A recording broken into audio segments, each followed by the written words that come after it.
Hey everyone, it's Lene St. John, the Mama Sutra from themamasutra.net, and I've got this video for you today for folks who are stuck in quarantine and still want to be intimate or have sex or play with their partner.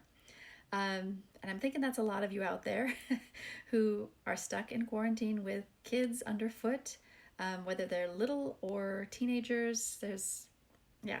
It can be a little awkward, right? So the video today is just for you. I want to start off in talking about this topic with giving you a little bit of a cultural study. Now, one of the cultures that I learned about when I went back to study sexuality was a place called Mangaya. It's one of the Cook Islands in the South Pacific, and a researcher went there back in 1976 and had a lot of stuff that they learned about this culture. And generally, it was a very sex positive culture, still very patriarchal, but positive in the sense that everyone lived in one room. So they lived in huts and they lived all together.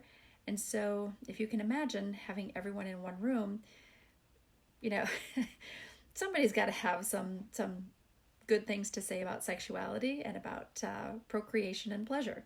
So with that information, knowing that we're now in closed quarters, not all of us are in just one room, thankfully, but we do have the space and the time, nothing but time right now, but we do at least have the space to get away and take care of whatever needs we have, right?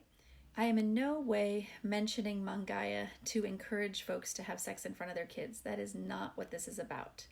This is about putting into sort of a new frame of reference the idea that families that live together, parents and couples, can be intimate, and there really doesn't have to be any shame about the activity.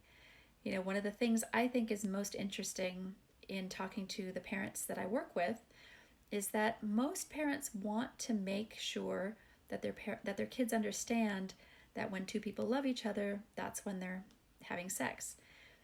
But the thing that always stumps me is when parents want to make sure their kids know that they don't have sex, or that they're not willing to let their kids even know that they have sex. And so I want to give you that to think about. At least, if we're making it a big secret that we're having sex, like, why is that? Especially if we're wanting to make sure our kids understand that when two people love each other, that's something they're doing. So just something to think about.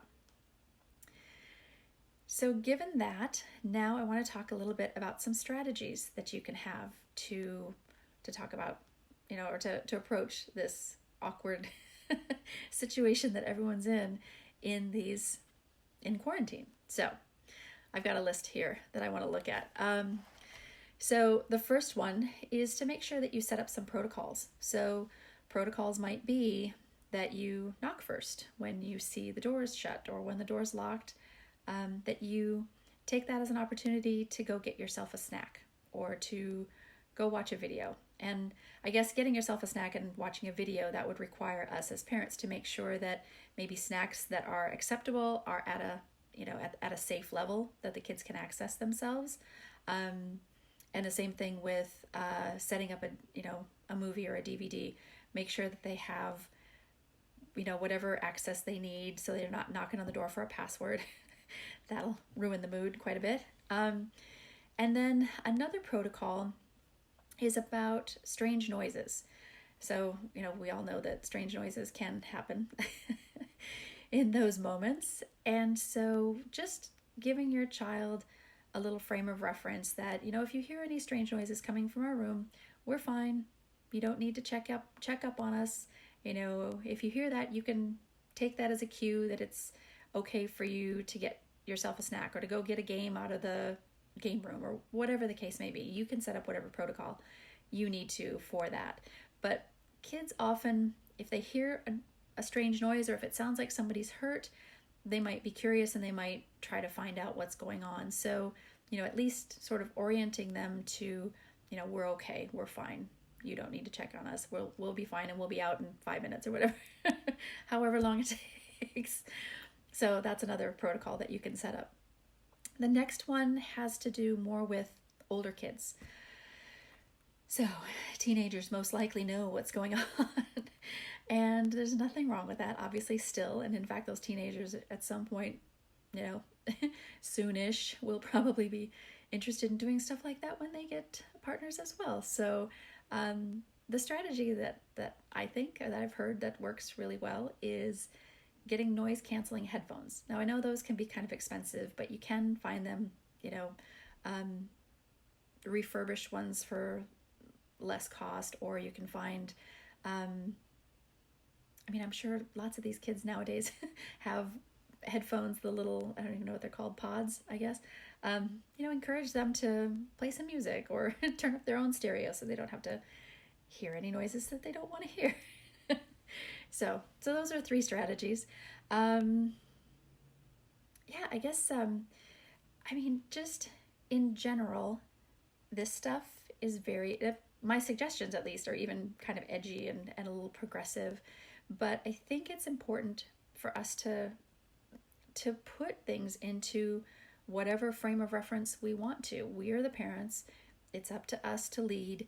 And yeah, I think, yeah, like I said, just the something to think about. If we want our kids to understand that this is something that people do when they love each other. I mean, obviously it's a much more advanced conversation for later when when you want to talk about more about the pleasure component.